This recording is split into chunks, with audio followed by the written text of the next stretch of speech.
올해 2015년은 광복 70주년이 되는 해입니다. 그리고 한일 국교 정상화 50주년이 되는 해이기도 합니다. 그런데요, 최근 한국과 일본 간의 역사적, 외교적 갈등은 그 어느 때보다도 차갑습니다. 아주 꽁꽁 얼어붙어 있습니다. 이거 한일 국교 정상화가 무색하리만치 관계가 악화일로로 치닫고됐는데요. 한일 관계 어쩌다 이렇게 됐을까요? 그 원인과 경과 그리고 지금까지의 상황들을 되짚어보는 시간을 갖도록 하겠습니다.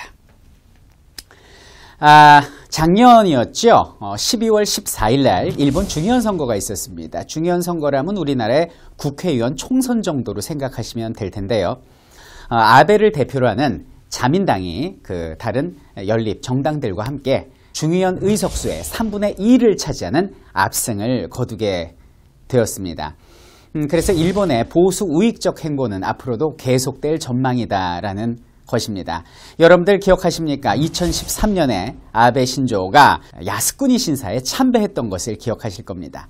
당시 일본의 보수 우익신문 산케이 신문을 제외하고는 일본의 언론들도 비판을 했고 우리도 비판하고 중국도 비판하고 심지어는 바다 건너 있는 미국까지 비판을 했는데요. 그런 비판을 예상했겠지만은 아베 신조는 야스쿠니 신사에 참배를 강요했는데요. 왜 일본이 이렇게 우익일로로 치닫는지 생각해 볼 필요가 있을 것 같습니다. 단순히 이게 아베 그 개인만의 문제일까요? 아베가 정말 야스쿠니 신사에 막 참배하고 싶어서 안달이 나서 참배했을까요? 조금 더 거시적으로 살펴보겠습니다. 아베는 정치인입니다. 자, 정치인은 가장 민감하게 반응하는 게 뭡니까? 그들이 원하는 게 뭐죠? 바로 표, 지지율입니다.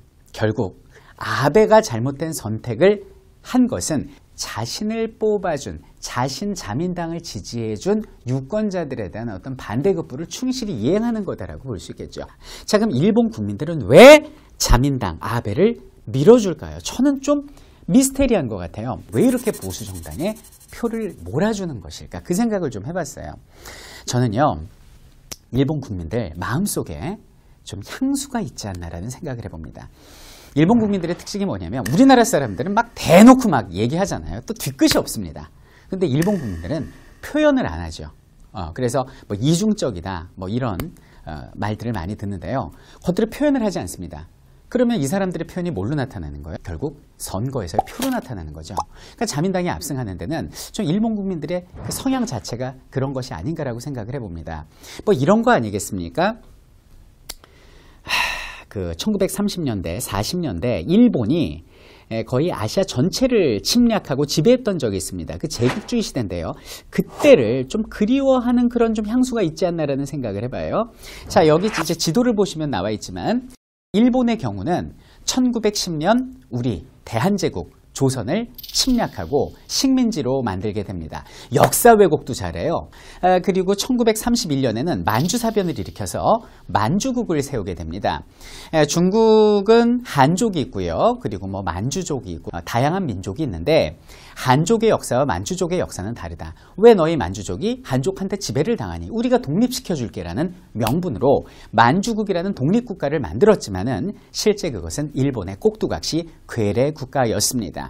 여기에 만족하지 않고 일본은 1937년에 난징을 공격하는 중일전쟁을 벌이게 되고요. 중국이 바로 항복할 줄 알았지만 당시 국민당의 장개석 정부는 서쪽으로 피신을 하면서 결사항전을 외치고 일본은 그에 대한 보복으로서 난징에서 30만 명을 학살하는 난징 대학살을 벌이게 됩니다. 이 당시 일본은 남쪽으로 내려갔을 때 여러분들 괌과 사이판 그리고 태평양의 여러 작은 섬들부터 시작해서 서쪽으로 가면 태국을 제외한 동남아시아의 거의 모든 나라를 침략하고 지배를 했습니다. 당시 일본과 동맹을 맺었던 나라가 바로 이탈리아와 히틀러의 독일인데요. 이탈리아, 독일, 일본 중에 가장 많은 영토를 차지한 건 바로 일본이었다라는 것입니다.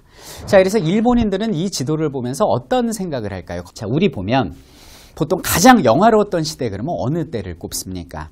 고구려를 꼽습니다. 고구려의 전성기가 5세기입니다. 지금으로부터 바로 1500년 전에 우리의 영토가 이런 모양새였어요. 1500년 전을 우리는 그리워하는데요. 일본은 불과 이런 모양새가 100년이 채 안 됐습니다. 거의 7, 80년밖에 안 됐다는 거죠. 우리나라 화폐를 보면 고대랄지 근세 인물들이 주로 담겨져 있지만은 일본의 화폐를 보면 근대 인물들이 담겨 있습니다. 왜냐하면 일본은 고대, 중세 시대는 별 볼 일 없었던 국가였거든요. 그래서 나름대로 이런 전범 국가의 과오를 씻고 어떤 사죄를 하려는 모양새보다는 그 시대를 좀 그리워하는 게 아닌가라는 생각을 해봅니다. 일본은 2차 세계대전 때 패망을 하고 나서 우리나라의 6.25를 이용해서 많은 돈을 법니다. 그리고 1980년대 경제적으로 절정을 찍게 되죠. 그때 온 세계가 떠오르는 태양이라고 했습니다. 일본인들은 어떤 그 패전의 아픔을 그런 경제적 성장으로 어떤 위안을 받았었죠. 그런데 그런 경제 버블이 내리막을 겪게 되고요. 그리고 일본의 대중문화도 이제는 한류한테 잡아먹히게 됩니다. 한없이 초래한 거죠. 여러분들 전 세계를 통틀어서 최근 30년간 고도 성장한 나라가 중국과 대한민국입니다. 이 두 나라가 믿을 수 없는 성장을 해왔고요. 그리고 최근 30년간 퇴보한 두 나라 골라라면 어떤 나라요? 바로 조선민주주의인민공화국과 일본이 대표적인 예겠습니다. 일본 굉장히 자존심이 상하고 자격지심이 생길 거예요. 그래서 혐한이 요즘 또 유행을 하지 않습니까? 뭐 이런 이유들에 의해서 그들의 어떤 잘못된 생각이 아베 정권에 힘을 실어주는 잘못된 판단으로 이어지지 않았나라는 생각을 해봅니다. 여러분들 일본인들이 항상 하는 얘기가 뭐였습니까? 이토 히로부미의 동양 평화론. 서양 세력에 맞서기 위해서 한중일이 하나가 돼야 된다. 거기에 일본이 중심이 돼야 된다라는 주장을 이토우가 했습니다. 그리고 대동아 공영권 건설, 대동아시아의 공영권을 건설하는데 일본이 앞장서겠다. 중심이 되겠다는 그게 일본의 꿈이었거든요. 근데 그럴 기회가 있었어요. 언제 있었습니까? 1980년대에 있었죠. 그들이 경제적으로 부강했을 때 그때 역사적으로 무릎 꿇고 참여했다면 진정성을 보였다면 아마 한중일 3국의 모범 모델로서 삼국을 이끌어가는 하나의 뭐 리더로서 성장했을 수도 있다고 봐요. 근데 그런 거 전혀 없었잖아요. 자, 이런 걸 봤을 때 너무 독일하고 좀 비교가 된다. 자, 그럼 일본 국민들이 지금 악순환이 계속되는데요.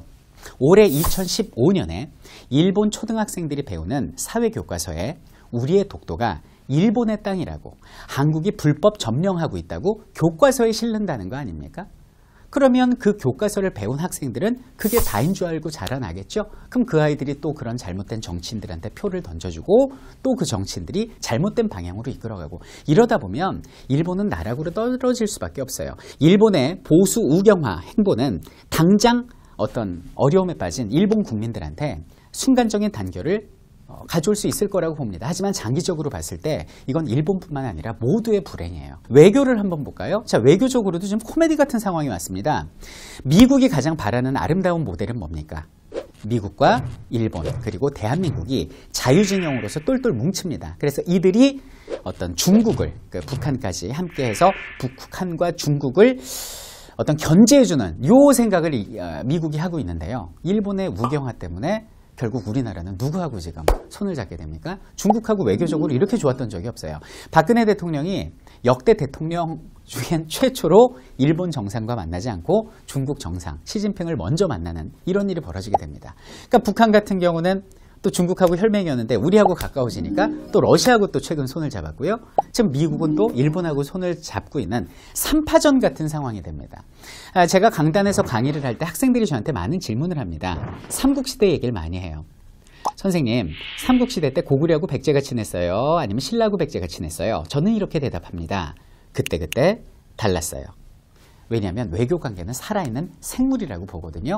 자, 일본의 우경화 때문에 지금 외교적으로도 굉장히 좀 황당한 상황이 벌어지게 됐는데요.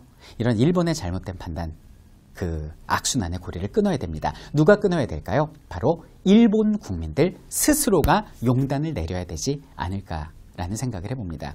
일본 국민들 중에도요, 정신 똑바로 박히고 선량한 분들 굉장히 많습니다. 이런 분들의 목소리가 커져서 일본 국민들이 올바른 판단을 하기를. 그래서 한중일이 더 이상 이런 과거의 잘못들 다 털어내고요. 한중일 3국이 손을 잡고 윈윈하면서 동아시아를 발전시켜야 될 거 아닙니까? 이런 새로운 세상이 펼쳐져야겠다라는 생각을 해봅니다.